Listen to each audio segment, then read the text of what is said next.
Далеко не все автолюбители соблюдают правила дорожного движения, особенно если речь идет о парковке. Водители нередко паркуются в неположенных местах или под запрещенными знаками.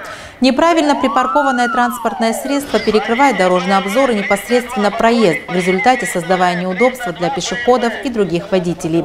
С целью пресечь правонарушения в области дорожно-транспортного движения сотрудники отдела госавтоинспекции совместно с подразделениями милиции общественной безопасности Управления внутренних дел по городу Сухум систематически проводят рейдовые мероприятия.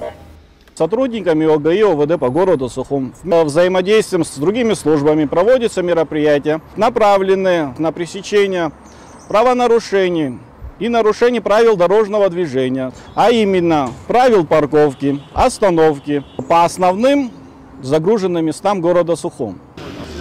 Водители предупреждаются о неправомерных действиях на дорогах. В отношении нарушителей составляются административные протоколы. Наши водители, автолюбители предупреждаются, что транспортные средства нельзя оставлять в местах, не предназначенных для парковок.